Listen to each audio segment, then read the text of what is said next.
Hi folks, and welcome to the Filmomac channel. And today I've got something different for you, because it is well, it's not about survival. It's just a fun little project, but it doesn't hurt to think a little bit along the lines of resource efficiency and finding resources in the woods. And one of the biggest assets one can have in the woods, or no, is processing textile fiber or textiles as such, because this is maybe um, the root of um, our civilization, or maybe, well, not I don't like these stark terms, but it is one foundation of our civilization, enough said. And even there are even theories around that weaving was the precursor of modern computers, which is really evident if you look at tablet weaving or something like that. If you look at all the rhythms and mathematics involved, and I'm all crap at it. I tried that, and it didn't work out at all. But well, I found some wool, raw wool, someone disposed of, and that is a really sorry thing, because in Germany there is well, um, due to the huge degree of industrialization, it is cheaper to dispose of the sheep's wool than to make anything of it. And this is, I thought at first I thought it was someone just combed out the winter fur of their dog, but then I looked a little bit closer, and the fibers were far longer than dog's fur.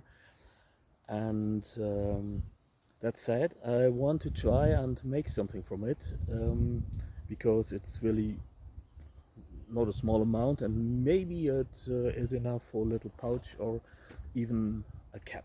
And in order to do this, I need to wash the fibers.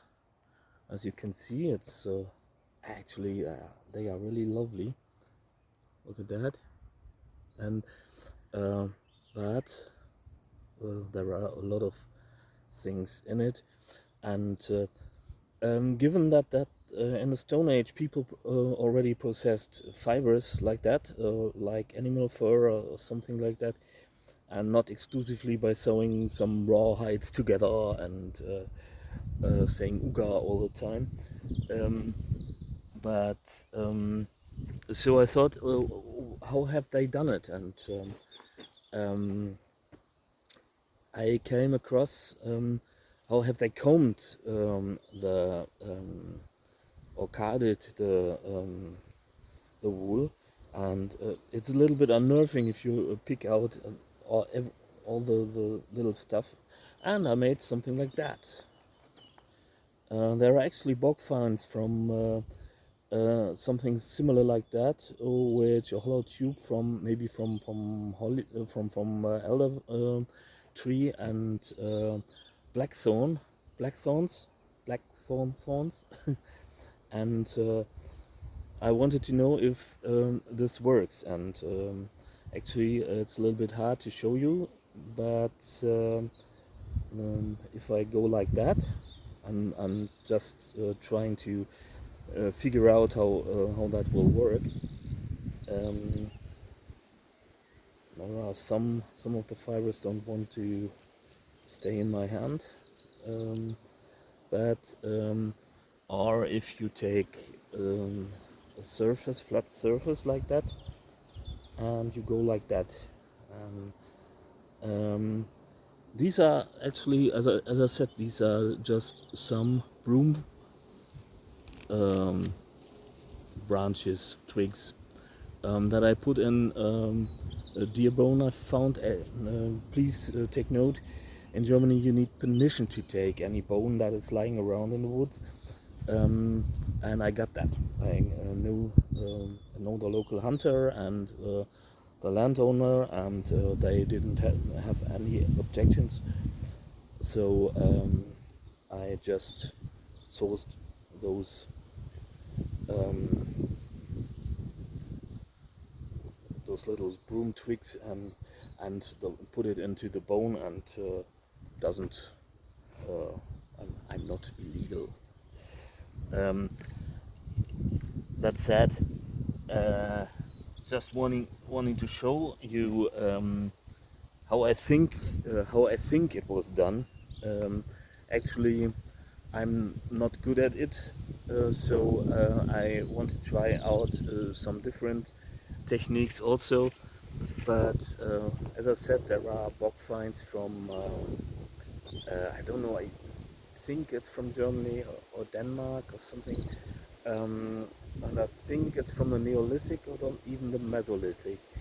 Um, the, as I said, a little piece of wood that was hollowed out or hollow in the first, and someone put blackthorn twigs, like blackthorn thorns, into it in order to remove the coarser particles from the animal fur or maybe even wild sheep's fur, and maybe even earlier. I don't think that someone like a something like a resource like woolly mammoth or rhinoceros. They hunted those animals, and they most certainly used the whole animal. They couldn't afford not to, and I think maybe that's a lot of speculation. So I spare you that. It's maybe they just maybe they did, and because those cultures were far more advanced than we originally thought they were. And here's another political excursus, because maybe that was on purpose, that people told us, oh, them Neanderthals were flatheads. It's proverbial. You are a Neanderthal, and if you think about what we know now, and that is that they had musical instruments, they painted, they did a lot of beautiful art, and their tools and weapons were actually quite efficient, if not advanced. And well, maybe they were, as a species, as a human species, they were even superior to modern humans. I don't know. It's the same claim as the one you we did, that they all were flatheads, only communicating via grunting and stuff, and it is almost certain that they had a language and even some form of abstract thinking, as they created something like birch tar. If we nowadays in bushcraft use birch tar or something, we owe that to the Neanderthals. And they certainly made fire. Um, and this birch tar thing is, you need a whole lot of abstract thinking to even get to the idea to create something from a substance that is a raw material into something that has little to do with the original material. And that is, well, that's fascinating. I'm not claiming I know that they were superior to our species, and they were different. That's the whole point. And it is certain that they at least were physically far superior to us, because they had a sturdier build and something. And well, but if we even if we look into the Mesolithic and the Cro-Magnon people and early Homo sapiens and even the Denisovans, and all these were far more advanced than we originally thought they were. And this is a myth of industrialization, because if the alternative is being a Neanderthal or living in a cave or needing to hunt for your sustenance and stuff, they didn't hunt that much, because this is not what we found. It's not that they obviously they hunted a lot more than we did, and for completely different reasons. And but they also knew their shit, and they knew how to use the land. And well, the individuals, there are actually some individuals that reached a pretty old age, but well, obviously they didn't have a life expectancy than like we have. It's we need to be grateful for that, and it's not. I'm not doing industry bashing here, but I'm not a huge fan of lying to people, and this is what our culture did for a long time, and colonialization is what brought us in a fix. This is the whole point of everything, and this is what drives me to do things like that, like wanting to make myself a cap from wool I found in the woods. That's a little bit dirty, and it's actually not that dirty. It's not filthy. There's no actual dirt in it, and it's almost as if someone had washed it already. And it is this is what I wanted, because I want to decolonialize my mind,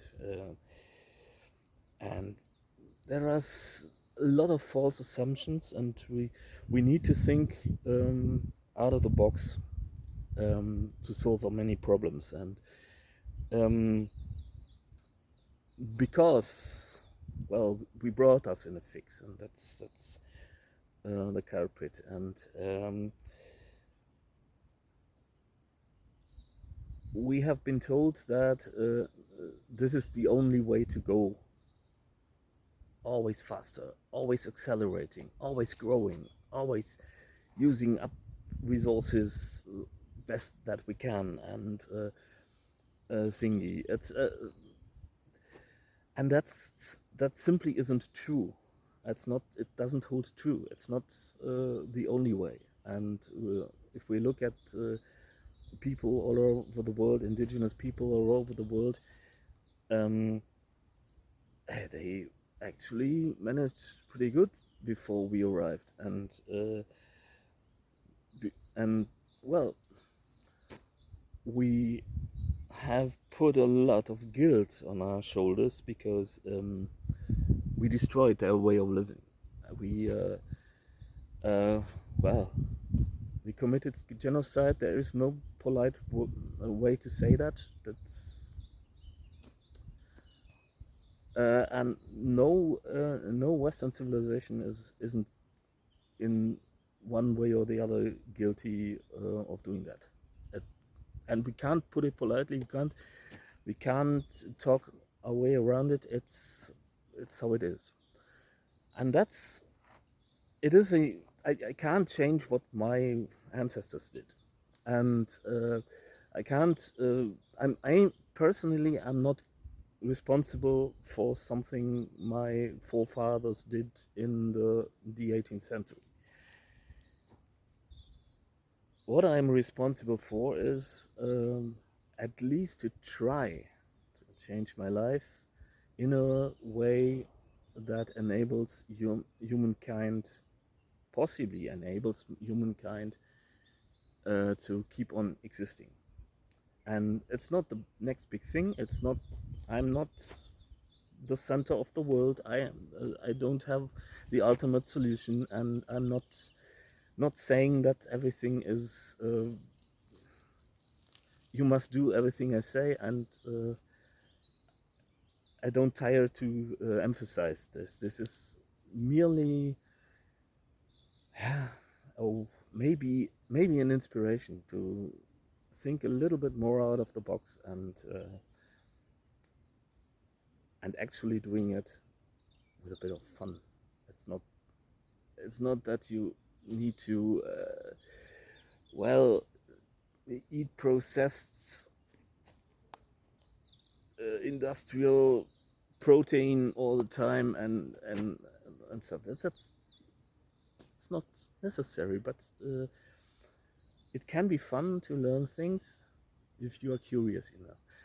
And maybe some things do fall into place, simply do fall into place. And it's just, well, I recently made this pouch from Amadou for my little Victorinox camper, and it's made from I don't know if it comes across.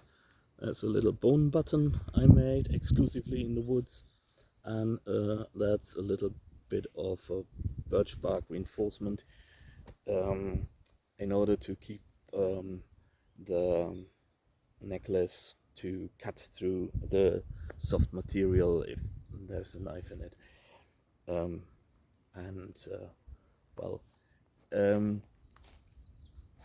And I'm even if the stitching's really lousy, as I said, I'm not good at textile stuff. I'm rather proud of it, and it has a certain value to me, and it was fun to make. It was it felt really empowering, and actually, if I must be honest, is I'm needing something like that at the moment. It's really empowering, it's great, and it isn't leather. And on the other hand, a lot of leather in the processing of meat is simply thrown away. Cows are stripped, off they go, get butchered, and the bones are wasted, the skin is wasted, and everything goes to waste before even anyone could try and make something from it. And you are not even allowed to buy this. It's special waste. And that now I go for full circle, because this is what I was about. Actually, it's not that bad. That something like this lies in the woods. It actually is a valuable nesting material for a lot of animals, and of course I didn't take everything, because that's cool for mice and for birds, and for a lot of the forest animals. That's a really valuable resource. It's for me, it is also. So I don't feel too bad taking it, a bit of it, and because, well, that's how it works, or could work. Take a little bit, don't take everything, and make the most of the resources. And this is a little bit arduous with that brush. I must admit, it's not that easy. It works, but it takes a lot of time, and We'll see how it goes. And this is what I want to say. I'm doing this stuff because it feels empowering, because um, you could use your time on Earth far worse than trying to work out how things are supposed to work.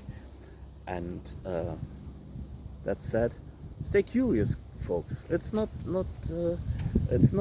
for some competition or something. It's not about the ultimate solution either. It's just that we have been force-fed some pretty dumb shit. Something.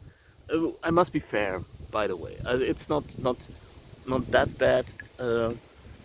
It's not that bad because, well, to be fair, science has made some recent discoveries that weren't available at the time. So it's not all sinister, and it's not all bad, and that's not how it works either. And I'm not saying that some sinister conspiracy theory guys in the background did that to keep us all dumb and safe. It's more that we all wanted to believe that. And, well, now we know, and there's no reason we should continue the way we did. Not because we are not allowed to or would not be allowed to, but because we know better, and life can be better with the knowledge we now have. And I think if something new happens, and the world is made anew by people. You are people. I'm people. A lot of people all over the world, and we can do this together, and it's fascinating if we stay curious. And some solutions might be really, really ancient, really, really old, and, well, that's it. I will continue trying to figure out how to best remove the debris from the wool, and might be it works out, then I will show you the finished product, or maybe even the process. And I hope you enjoyed the video, and stay curious, stay healthy and sane, and take good care. And by the way, bye, folks, bye.